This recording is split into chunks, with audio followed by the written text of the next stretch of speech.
आप लोग धर्म के कायदों को मान लो, कानून को मान लो, नहीं तो ये समय आएगा ये सब शरीर आपका ऐसे धरा रह जाएगा और आप सोच रहे हो कि हम लोग अपना काम खत्म कर लेंगे, ये काम कर लेंगे। धर्म को तो आपने अभी समझा ही नहीं। धर्म तो भी बड़ी दूर की बात है। इसकी भी दो शाखाएं होती है, लौकिक धर्म, अलौकिक धर्म।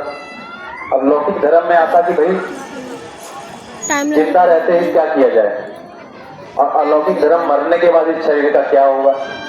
और ये तो आपको मालूम ही नहीं कि मरने के बाद क्या होता। अभी तो आपने यही पढ़ा कि भाई सबने पट्टा गाड़ दिया, स्वर्गवासी स्वर्गवासी, और यही सब धर्म है और यही सब है। लेकिन मरने के बाद भी नरक बनाए गए। आप ये कुत्ता बिल्ली घूमते देख रहे हो और ये गाय बैल देख रहे हो, इतने बड़े बड़े जानवर देख रहे हो, पेड़ पौधे देख रहे हो, उड़ने वाले पक्षी देख रहे हो, तो ये सब में है क्या?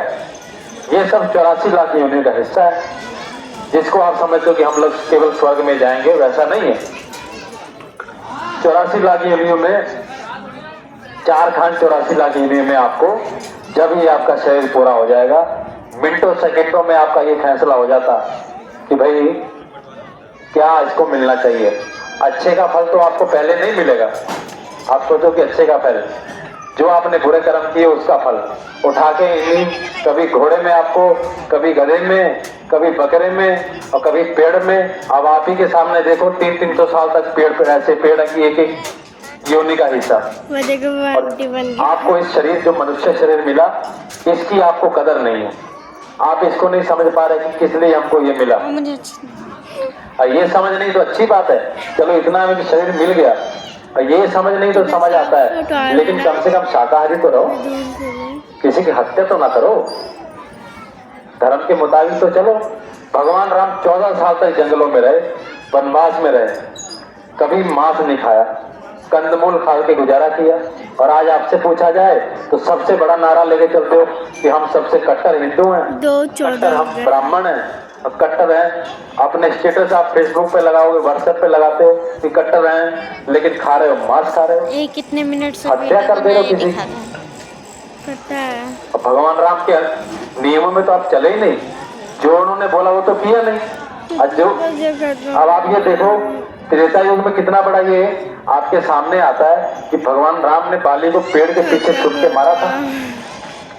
और वही द्वापर में जब श्री कृष्ण अवतार हुए तो आप देखो वही भेड़िया शिकारी बना। अब भगवान श्री कृष्ण पेड़ पे एक जगह लेटे हुए थे, आराम कर रहे थे, रात का वो समय था। अब वो भेड़िया आया, भगवान श्री कृष्ण के पादुका चमक रही थी।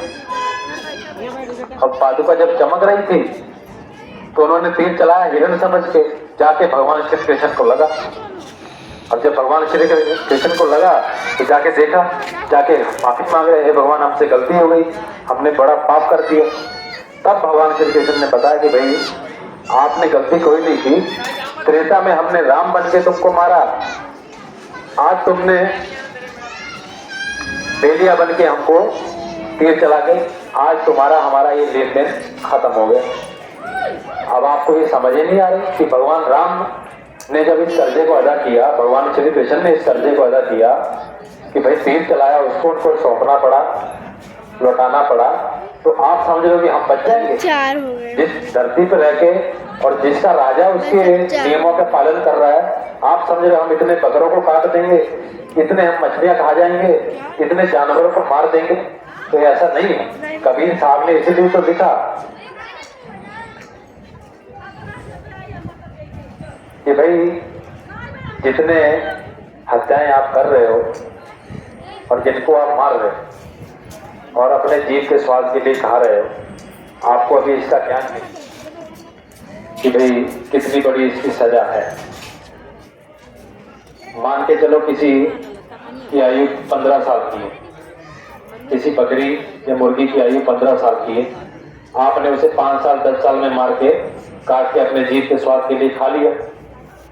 अब 10 साल के लिए ये नहीं कि वो 10 साल के लिए ऊपर निकल जाएगा कहीं, आप सोचो 10 साल अपनी इसी संसार में उसकी जीवात्मा घूमेगी, भटकेगी। और आपने तो कितने मार दिए, खा दिए, और जब वो भटकेगी तो किसको परेशान करे? कितनी मुर्गियां मार के खा गए, कितने बकरियों को मार के खा गए, कितने जानवरों को काट के खा गए। इतनी बड़ी बड़ी जीवात्माएं अपने समय से पहले इस संसार में घूमेंगी। अब घूमेंगी तो किसको परेशान करें? फिर आप परेशान होते रोते हो, हमारे बच्चे को भूत लगा, अब परेशान तो आप ही करेगी, क्योंकि प्रेत योनि उसको कहा जाता है।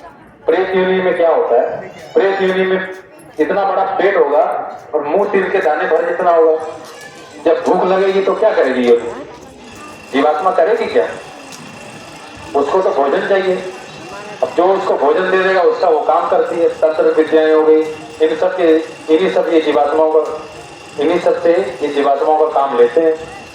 किसी के पीछे उल्टा सीधा काम करने के लिए लगा दिया। लेकिन आप सोचो, आपके पीछे इतनी जीवात्माएं जिन लोगों ने मार के काट के खा गए, जब इतनी जीवात्माएं आपको परेशान करेंगी तो आपका क्या हाल होगा? कभी रोज हमारे घर में शांति नहीं है, कोई भूत लगा हुआ है, रात को 12 बजे उठ के कुछ चिल्लाने लग जाता है, कोई 2 बजे चिल्ला रहा है, अरे रोना आ रहा है, घर में बरकत नहीं। कहां से बरकत है? केवल अपने जीव के स्वाद के लिए आपने इतना बड़ा काम कर दिया। तो असली धर्म तो आपने समझा नहीं। अभी तो धर्म दूर की बात है, जीवात्मा की मुक्ति का, कल्याण का रास्ता तो अलग है। धर्म तो यही है कि भाई कम से कम शाकाहारी तो रहो, दूसरों को बताओ कम से कम शाकाहारी हो जाओ। तो हमारे गुरु महाराज 60 साल तक चिल्लाते रहे, बताते रहे कि आप लोग सब शाकाहारी हो जाओ। आज हमारे हुजूर महाराज जी बता रहे कि हाथ जोड़कर विनय हमारी, हो जाएं सब शाकाहारी। हाथ जोड़ जोड़ के सबसे बताया जा रहा, गली मोहल्लों में जाके घूम घूम के बताया जा रहा, चिल्ला चिल्ला के बताया जा रहा। लेकिन इसकी भी कोई सीमा है, कोई इसका भी समय है। अभी 1 कोरोना आया तो सबको देखो